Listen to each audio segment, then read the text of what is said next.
ہے. اب یہ قرآن ہے, اگر ہم پڑھائیں گے تو لوگ بہک جائیں گے. جو بات ہے وہ صاف ہے. دیکھیے اب دیکھیے یہاں پہ ایک بات اور عرض کرتا ہوں چلوں کہ زبان کے سلسلے سے ہم آپ انڈین ہیں, لیکن جو عربی ہوں گے وہ جب قرآن مجید کو پڑھیں گے ان کا انداز الگ ہوگا, ان کا لب و لہجہ الگ ہوگا. اب ہم میں سے کوئی بڑا ہو کے عرب چلا جائے اور وہاں پر قرآن مجید کی تلاوت سیکھ کر آئے تو ہم لوگ تو کہیں گے کہ بہت اچھی تلاوت ہے, مگر جب عرب کی سرزمین پر جائے گا تو جیسے ہی 2 آیت پڑھے گا تو فوراً سمجھ جائیں گے کہ یہ تو عرب کا نہیں ہے بلکہ یہ انڈین ہے. تو جو فرما رہے ہیں گرامی, تو اب دیکھیے زبان ہم کیا ہیں, پڑھتے رہے, علم سیکھنے کی منزل میں ہیں, لہذا ہم نے اردو سیکھ لی, ہندی سیکھ لی.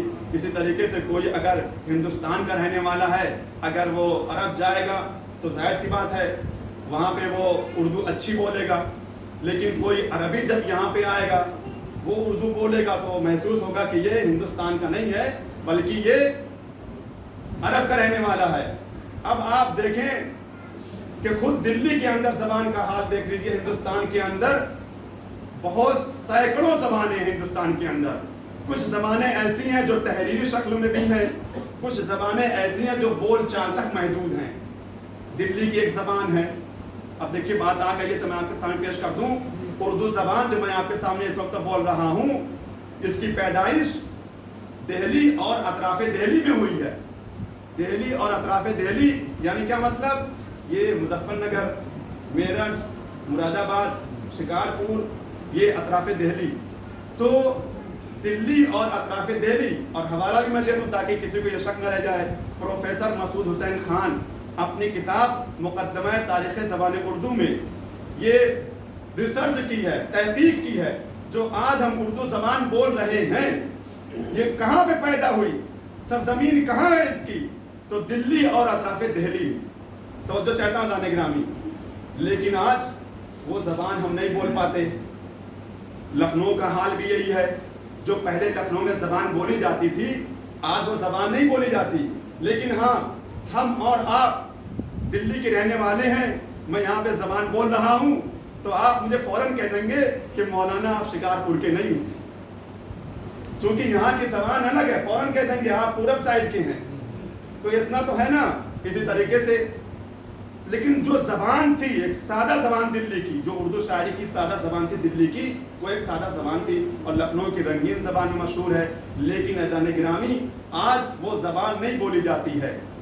اور دوسرے لوگ جب لکھنؤ پہنچیں گے جو لکھنؤ کے علاوہ کہیں اور رہتے ہیں تو وہاں پر جا کر وہ زبان نہیں بول سکتے. فوراً لکھنؤ والے سمجھ جائیں گے کہ یہ لکھنؤ والی زبان نہیں ہے, یہ کہیں اور کا رہنے والا ہے. دلی میں کوئی آ کر جب دلی والی زبان بولے گا تو فوراً دکاندار پہچان لیتا ہے کہ یہ دلی کا رہنے والا نہیں ہے, لہذا جتنا زیادہ اس سے ٹھگنا چاہیے اتنا وہ ٹھگ لیتا ہے. وہ فوراً سمجھ دیتا ہے جانے گرامی. تو اب تو ہم جیسے لوگ ہیں کہ جو لکھنؤ والی زبان نہ بول پائیں, ہم جیسے لوگ دلی والی زبان نہیں سمجھ پاتے ہیں, تو پھر اللہ کی زبان کیسے سمجھیں گے. دیکھیں توجہ چاہتا ہوں, تو پھر اللہ کی زبان کیسے سمجھیں گے. اب نتیجہ آپ کے حوالے, یعنی جو جہاں کا ہوتا ہے وہ وہاں کی زبان سمجھتا ہے, جو جہاں کا ہوتا ہے وہ وہاں کی زبان سمجھتا ہے. تو اب مجھے کہنے دیجئے, وہ جو محمد کی آغوش میں پلا, اللہ کے گھر میں پیدا ہوا, لہذا وہ اللہ کی زبان سمجھے گا اور سمجھائے گا, کوئی اور نہیں سمجھائے گا. محمد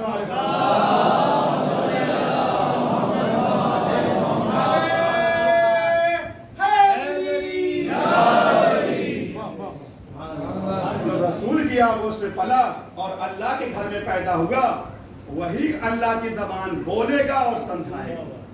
ہر کس و ناقص کے بس کی بات نہیں ہے. ہمارے اندر علمی صلاحیت نہیں, وہ لیاقت نہیں کہ ہم قرآن مجید کو سمجھائیں. قرآن مجید کو وہی سمجھائے گا جو والراسخون فی العلم ہے. اب دیکھیے دانے گرامی, یعنی علم کے اندر اترے ہوئے. اب قرآن مجید کا ایک نام علم بھی ہے. قرآن مجید کے اور بھی نام ہیں اور ان ناموں میں سے ایک نام کیا ہے, علم. میں دلیل دیتا ہوں. وہ جو عید مباہلہ کی آیت ہے, فمن حاج فیہ من بعد ما جاءک من العلم، یعنی اگر علم آ جانے کے بعد بھی یہ تم سے کٹ حجتی کرے تو تمام مفسرین یہ لکھتے ہیں کہ یہاں پر علم سے مراد قرآن مجید ہے. توجہ نہیں فرما رہے ہیں؟ یہاں پر علم سے مراد قرآن مجید ہے. تو اب یہ آیت پڑھیے والراسخون فی العلم، یعنی وہ لوگ کہ جو علم کے اندر اترے ہوئے ہیں. اب یوں کر دیجئے جو قرآن کے اندر اترے ہوئے ہیں،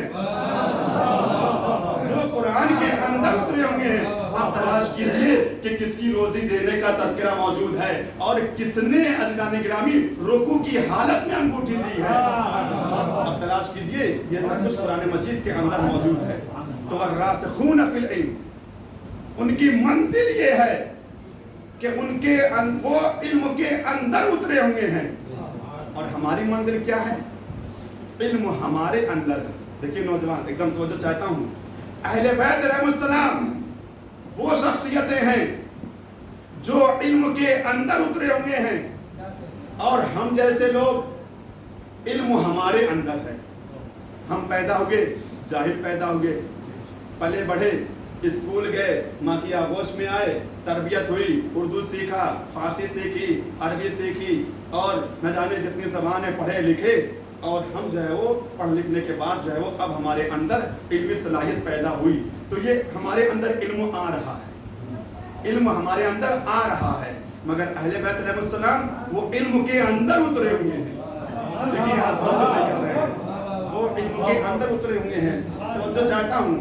تو ہم پلے بڑھے، جاہل پیدا ہوئے، علم حاصل کیا، اور اتنا علم حاصل کیا جانے گرامی کہ ہم خلا میں پہنچ گئے. ہم کہاں پہ پہنچ گئے؟ خلا میں پہنچ گئے. اس کے بعد ہم کہاں پہ پہنچ گئے؟ چاند پر پہنچ گئے.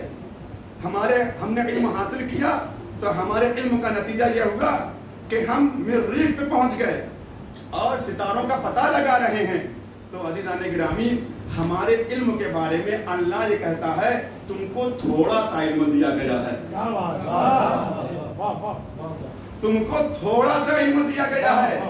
اب آپ سمجھے دانے گرامی، جس کو تھوڑا سا علم دیا گیا ہے تو تھوڑے سے علم کا کمال یہ ہے کہ وہ ستاروں کا پتہ لگا رہا ہے، ستاروں پہ جا رہا ہے. اور جس کے پاس پورا علم ہے وہ ستاروں کو اپنی دوڑی پہ بلا رہا ہے. صلوات پڑھے محمد وعلی محمد.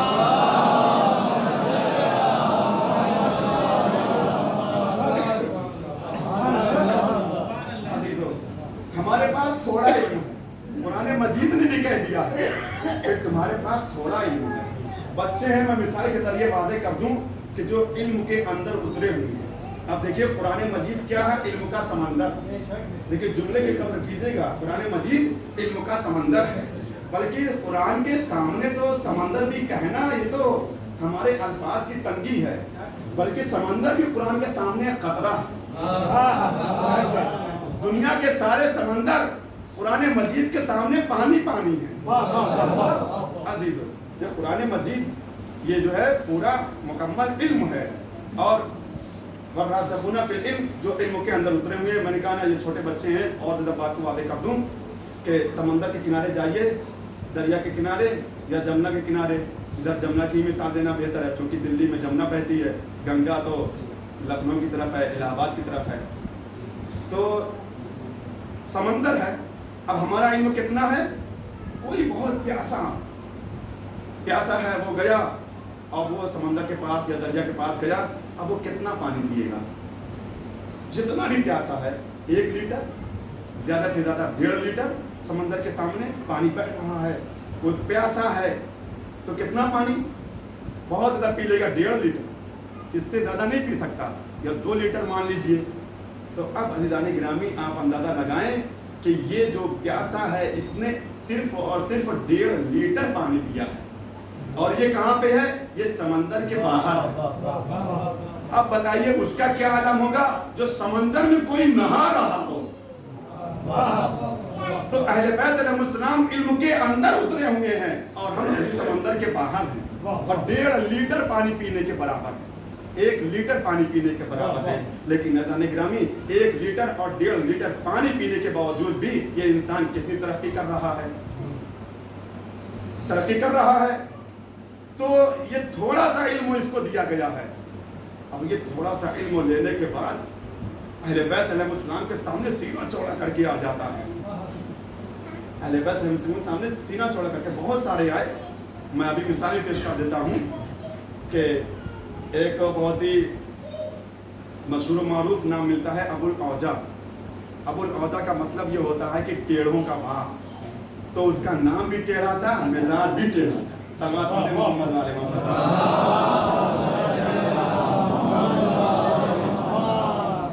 وہ آ کر مولا کائنات علیہ السلام کے پاس آیا اور آنے کے بعد جو ہے وہ سوال کیا اس نے کہ یہ جو حاجی یہ گھر کا طواف کر رہے ہیں, یہ کب تک طواف کرتے رہیں گے, ان کو کیا ملے گا, کیا یہ جہالت نہیں ہے؟ اور یہ جو حرم میں ہیں حاجی اور چکر لگا رہے ہیں تو اس سے کیا فائدہ ملے گا؟ تو امام نے کہا یہ صرف ایک زمین نہیں ہے بلکہ یہ اللہ کی ایک خاص زمین ہے. یہ ایک عام گھر نہیں ہے بلکہ یہ اللہ کا گھر ہے. لہذا جو حاجی طواف کر رہے ہیں اس کا کوئی نہ کوئی مقصد ہے. اب دیکھیں دانی گرامی, یہ بات آ گئی تھی درمیان میں نے اس لیے پیش کر دی. مجھے تو آپ کے سامنے علم سے متعلق بات کرنی ہے. اب آئیے چلیے علم کی بات مجھے واضح کرنے دیجئے.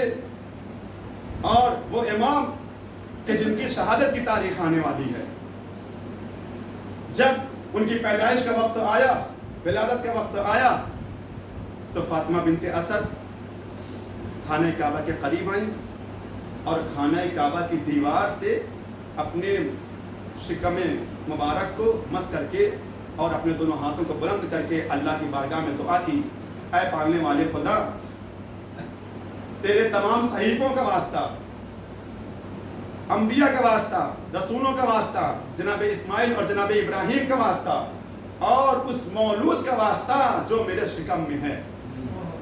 عزیزان گرامی, ابھی دعا تمام نہ ہوئی تھی کہ دیوار میں شک پیدا ہو گیا, دیوار میں در پیدا ہوا اور فاطمہ بنت اسد خانہ کعبہ کے اندر. اس کے بعد جیسی دیوار تھی ویسے پھر ہو گئی, لیکن نشان باقی. 3 دن تک آپ خانہ کعبہ کے اندر رہیں اور 3 دن کے بعد پیغمبر اسلام تشریف لائے اور آنے کے بعد فوراً مولا کائنات کو اپنی آغوش میں لیا. دیکھیے میں آپ کے سامنے علم کی بات کرنے جا رہا ہوں. جیسے ہی مولا کائنات علیہ السلام پیغمبر اسلام کی آغوش میں آئے تو فوراً آنکھیں اپنی کھول دی, فوراً اپنی آنکھیں کھول دی. یعنی مولا کائنات جب آغوش رسالت میں آئے تو سب سے پہلے جمال رسالت کی زیارت کی ہے. جب جمال رسالت کی زیارت کی تو پیغمبر اسلام نے کہا, یا علی, تم نے اپنی دونوں آنکھوں کو جو سب سے پہلے دیکھا میرے رخ کو مختص کیا ہے, تو لہذا تو نے پہلی ہی نظر میں میرے سارے علم کو خرید لیا ہے. انا مدینۃ العلم علی بابھا, میں شہر علم ہوں اور علی اس کا دروازہ. دیکھیے یہ وہیں پہ کہہ دیا تھا.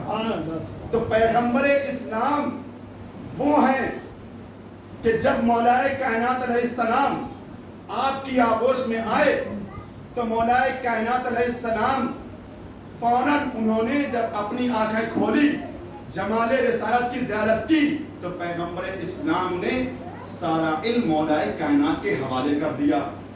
اب دیکھیے اس کا مطلب یہ ہے کہ یہ کوئی معمولی بچہ نہیں ہے, یہ کوئی عام بچہ نہیں ہے, بلکہ یہ وہ بچہ ہے کہ بچپنے میں ایک نظر میں علم رسالت کا سودا کر لیتا ہے اور جوانی میں جب بستر رسالت پہ سوتا ہے تو پھر ایک نیند میں مرضی پروردگار کو سودا کر لیتا ہے. صلوات پڑھیں محمد والے.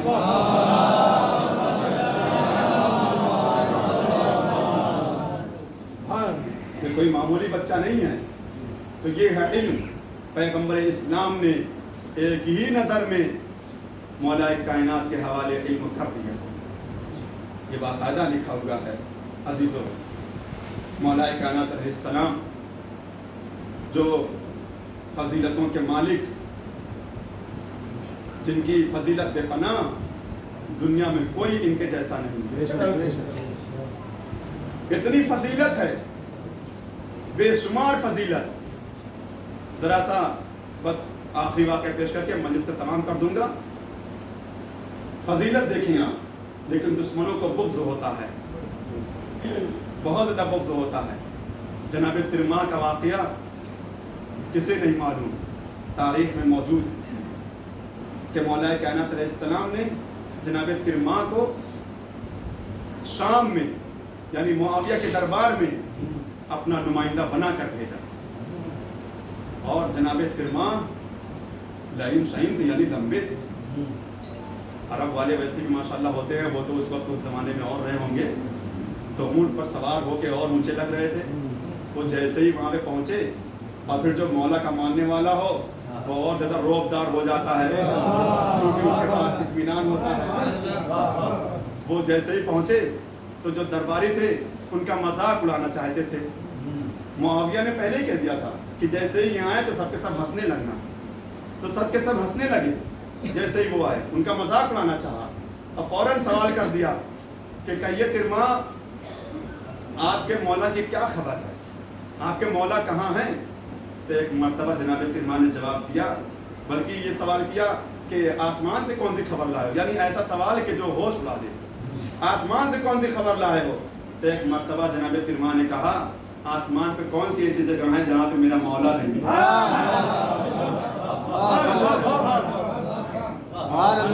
چاہتا نا، لیکن وہ مولا کا چاہنے والا کیسا کہ حاضر جواب نہ ہو. جیسے ہی کہا کہ کہیے ترما آسمان سے کون سی خبر لائے ہو، فوراً کہا کہ کون سی ایسی جگہ ہے آسمان پر جہاں پہ میرا مولا نہیں.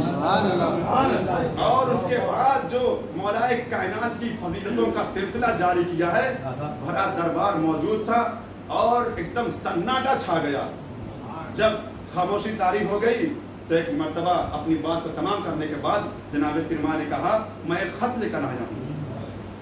تو معاویہ نے پوچھا کس کا خط ہے؟ کہا جس کے یہ سارے فضائل، جس کے یہ سارے فضائل ہیں. کہا کس کے نام ہے؟ کہا ناپاک تیرے نام ہے. اب نگرامی بھرے دربار میں اس طرح سے جملہ بولنا کوئی آسان کام نہیں ہوتا. تو کہا میرے حوالے کر دو. کہا یہ پاک خط اور تمہارا نجس ہاتھ. تو اس نے کہا مجھے نہیں دینا چاہتے ہو، میرے وزیر کو دے دو. کہا جب بادشاہ آیا تھا تو وزیر کیسا ہوگا، تو چاہتا ہوں. اب اس کے بعد بھرے دربار میں جناب ترما قصیدہ پڑھ رہے تھے اور قصیدہ پڑھنے کے بعد پوری بات مکمل کرنے کے بعد آپ دربار سے چلے گئے.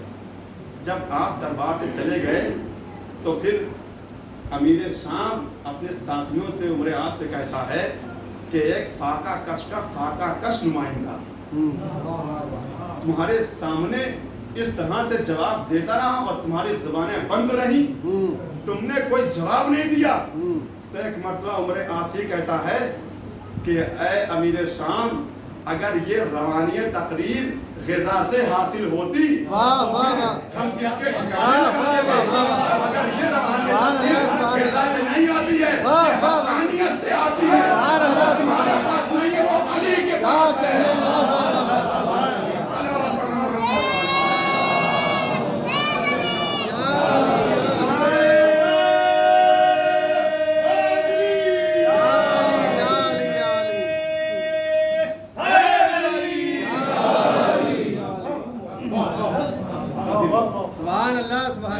حق بولنے کے لیے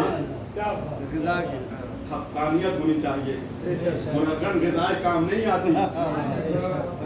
بات کہنے کے لیے مولا علی والا ہونا چاہیے، علی کا چاہنے والا ہونا چاہیے. عزیزو اب اسی مولا کی شہادت کی تاریخ آ رہی ہے. رمضان المبارک کی 18 تاریخ 17 تاریخ گزر چکی، کل 18 تاریخ ہے اور آپ حضرات انشاءاللہ شب قدر کے اعمال بھی بچا رہے ہیں.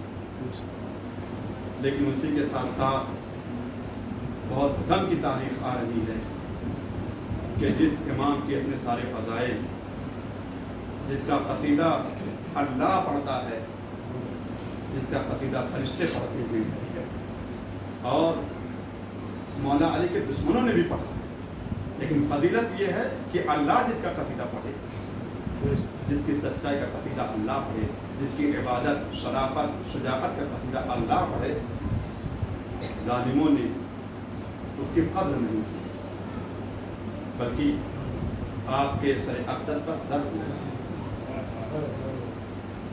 اور صرف مولا کائنات علیہ السلام کے ساتھ ایسا ظلم نہیں، بلکہ آپ کی اولاد کو کربلا کے میدان میں 3 دن کا بھوکا اور پیاسا شہید کر ڈالا۔ عزادارو، کربلا کے میدان میں ایک صحابی اسلام پر قربان ہو چکا، زہیر ابن قیل شہادت دے چکے، حبیب ابن مظاہر شہید ہو چکے۔ عزادارو، شب عاشور جناب عباس خیموں کی پاسبانی کرتے تھے، خیموں کی نگرانی کرتے تھے، تو جناب زینب سلام اللہ علیہ کو یہ خیال تھا کہ کون ہے جو ہمارے خیموں کی طرف نگاہ اٹھا کر دیکھے گا، اس لیے کہ میرا بھیا عباس خیموں کی نگرانی کر رہا ہے۔ اور سچ یہی ہے کہ جب تک مولا عباس کربلا کے میدان میں موجود تھے، کسی ظالم کی ہمت نہیں تھی کہ وہ آقا حسین کی طرف آنکھ اٹھا کر دیکھیں، خیمے کی طرف تو دور کی بات ہے۔ لیکن عزادارو، جب سب شہید ہو چکے، تاریخ سے اگر پوچھا جائے کہ بیویوں کا سہارا کون، تو تاریخ بتائے گی عباس۔ سکینہ کی آس کون، تو تاریخ بتائے گی عباس۔ ننھے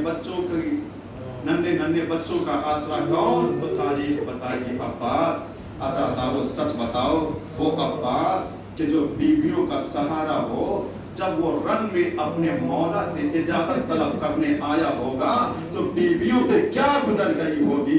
عزادارو، جناب زینب سلام اللہ علیہ کو یہ یقین ہو گیا ہوگا، اب میرے بازوؤں میں ریشمہ ضرور باندھی جائے گی، اب میرے بازوؤں میں رسی ضرور باندھی جائے گی۔ عزادارو، حضرت من اللہ جناب زینب کو یقین ہو گیا کہ اب میرے بازوؤں میں ریشمہ ضرور باندھی جائے گی۔ جناب عباس امام حسین علیہ السلام سے اجازت طلب کرتے ہیں، آقا اب مجھے بھی مرنے کی اجازت دے دیجیے۔ تو امام حسین علیہ السلام نے فرمایا، اے بھیا عباس، وہ لشکر ہی کہاں رہا، اے بھیا عباس، تم تو میرے لشکر کے علمدار ہو، معاف کیجیے گا، تم تو میرے لشکر کے علمدار ہو۔ تو جناب عباس کہتے ہیں، اب وہ لشکر ہی کہاں رہا جس کا میں علمدار تھا۔ بس عزادارو، امام حسین علیہ السلام نے جناب عباس سے کہا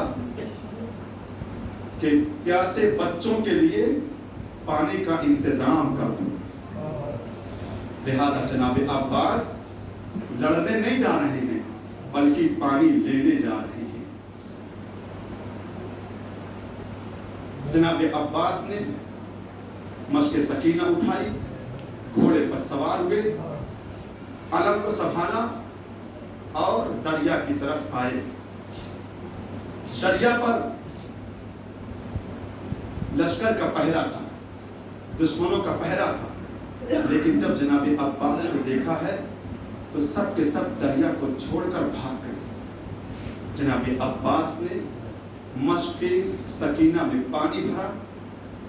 جناب عباس پیاسے ہیں اور دریا کے پاس ہیں اور پانی بھر رہے ہیں۔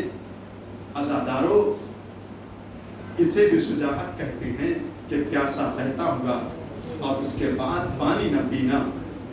سامنے پانی بہ رہا ہے مگر جناب عباس نے پانی نہیں پیا، اس لیے کہ جناب عباس کو یہ خیال تھا کہ خیمے میں سکینہ پیاسی ہے، علی اصغر پیاسا ہے، جناب زینب پیاسی ہیں، اہل حرم پیاسے ہیں، تو جناب عباس پانی کیسے پیتے تھے؟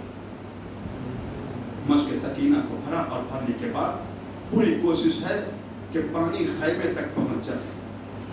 عزادارو، قریب تھا کہ پانی پہنچ جائے، مگر عمر صاحب نے آواز دی کہ اگر پانی خیمے تک پہنچ گیا تو ہماری محنت بیکار ہو جائے گی۔ بھاگی ہوئی فوجیں آگے آئیں۔ تاریخ میں مطالعہ کر رہا تھا مصائب آل محمد، اس میں جناب عباس کے شہادت کے طریقے کو ایک الگ انداز سے بیان کیا ہے۔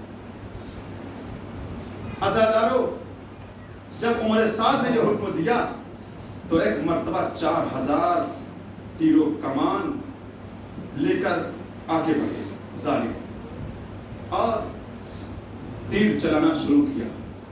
اب جب تیر چلانا شروع کیا عزادارو، تو ایک تیر مشق سکینہ پہ آ کے لگا۔ جیسے ہی مشق سکینہ پہ آ کے لگا تو پانی سارا بہہ گیا۔ اور یہ بھی روایت میں موجود ہے کہ ایک شقی نے چھپ کر آپ کے داہنے بازو پر وار کیا، آپ کا داہنا بازو پر ہو گیا۔ پھر کسی نے بائیں بازو پر وار کیا، آپ کا بائیں بازو پلک ہو گیا۔ عزادارو، مشق سکینہ پانی سے بھری ہوئی تھی، وہ بھی بہہ گئی۔ جناب عباس کے دونوں بازو پلک ہو گئے۔ جناب عباس کی پوری کوشش تھی کہ پانی خیمے تک پہنچ جائے، لیکن جب یہ کوشش نہیں پوری ہو سکی تو آپ نے اپنے گھوڑے کو موڑ دیا۔ کیوں؟ اس لیے کہ سکینہ کو کیا جواب دے دیں، لہذا دریا کی طرف موڑ لیا۔ عزادارو، 4000 کا لشکر تیر چلا رہا۔ یہ تو عام طور سے سنتے رہتے ہیں جناب عباس کے دونوں بازو قلم ہو گئے اور آنکھوں پہ تیر لگا۔ پھر کسی نے جناب عباس کے سر پر ایک ایسا گرز مارا، جناب عباس گھوڑے پر سنبھل نہ سکے، وہ زمین پہ تشریف لائے۔ اب یہاں سے سنیے، مصائب آل محمد میں موجود ہے کہ جناب عباس کی شہادت اس طرح سے مختلف ہے کہ جب کوئی شہید کربلا کے میدان میں گھوڑے سے زمین پر آیا ہے عزادارو، تو ایک ہاتھ زین پر ہوتا تھا اور ایک ہاتھ عزادارو اس طریقے سے یعنی زین پر اپنے ہاتھ کو رکھتا تھا اور اپنے آپ کو آہستہ سے زمین پہ گرا دیتا تھا۔ مگر ہائے عزادارو، جناب عباس کے دونوں ہاتھ قلم ہو گئے، ہاتھ زین پر کیسے رکھیں؟ اور اس کے علاوہ شہادت اس طرح بھی مختلف ہوتی ہے کہ جب کوئی شہید عزادارو کربلا کی خاک پہ آیا ہے تو اس نے اپنے دونوں ہاتھوں کو ٹیک دیا، مگر ہائے جناب عباس کی بے کسی، جب آپ کربلا کی خاک پر آئے تو آپ کے دونوں ہاتھ سلامت نہیں تھے۔ عزادارو، گھوڑے کی بلندی سے جناب عباس کربلا کی زمین پر آئے، آواز دی، اے آقا اپنے بھائی کی خبر لیجئے۔ عزادارو، اس آواز کا سننا تھا کہ امام حسین علیہ السلام آگے بڑھے اور یہ کہتے ہوئے آگے بڑھے، اے بھیا عباس، تمہارے مرنے سے میری کمر ٹوٹ گئی۔ جناب امام حسین علیہ السلام جناب عباس علیہ السلام کے پاس پہنچے۔ عزادارو، جناب عباس کا سر امام حسین علیہ السلام نے اپنے زانوں پہ رکھا۔ اب جو جناب عباس نے آنکھیں کھولی تو ایک مرتبہ کہا، آقا، غلام کا سر آقا کے زانوں پر۔ اس کے بعد جناب عباس علیہ السلام نے کہا، اے آقا، میرے لاشے کو خیمے میں نہ لے جائیے گا، اس لیے کہ میں سکینہ سے شرمندہ ہوں، میں پانی نہیں پہنچا سکا، اجرکم اللہ۔ اس کے بعد امام حسین علیہ السلام نے بھی کہا، اے بھیا عباس، تم نے کبھی بھی زندگی میں مجھے بھائی کہہ کے نہیں پکارا، ہمیشہ آقا کہا، آخری بار اب مجھے بھائی کہہ کے پکار لو۔ اب جو جناب عباس نے کہا، اے بھیا حسین، روح پرواز کر گئی۔ امام حسین علیہ السلام نے علم کو سنبھالا، خیمے میں آئے، سکینہ نے کیا دیکھا؟ علم آیا ہے، علمدار نہیں آیا۔ سکینہ کہتی ہے، اے بابا، مجھے پانی نہیں چاہیے، میں پانی کا شکوہ نہیں کروں گی۔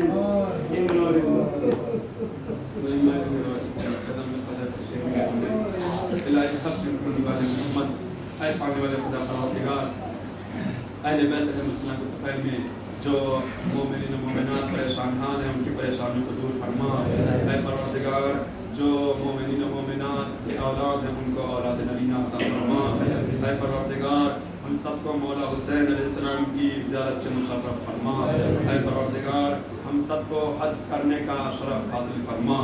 خدایا ہمارے روزوں کو قبول فرما، پروردگار ہماری عبادتوں کو قبول فرما، خدایا ہماری نمازوں کو قبول فرما۔ پروردگار امام زمانہ علیہ السلام کے ظہور میں تعجیل عطا فرما اور ہم سب کو ان کے آوان و انصار میں شمار فرما۔ ایک بار اور آپ سے التماس ہے، ایک مرتبہ سورہ حمد اور 3 مرتبہ سورہ توحید کی تلاوت فرما کر فرمان علی ابن عبد الحمید، سلطان علی ابن عبد الحمید، فیروز حسین ابن عبد الحمید، رئیسہ بانو بنت فرمان علی، ریحانہ بانو بنت فرمان علی مرحومین کی ارواح کو ہدیہ ثواب حساب فرمائیں۔ بسم اللہ الرحمن الرحیم۔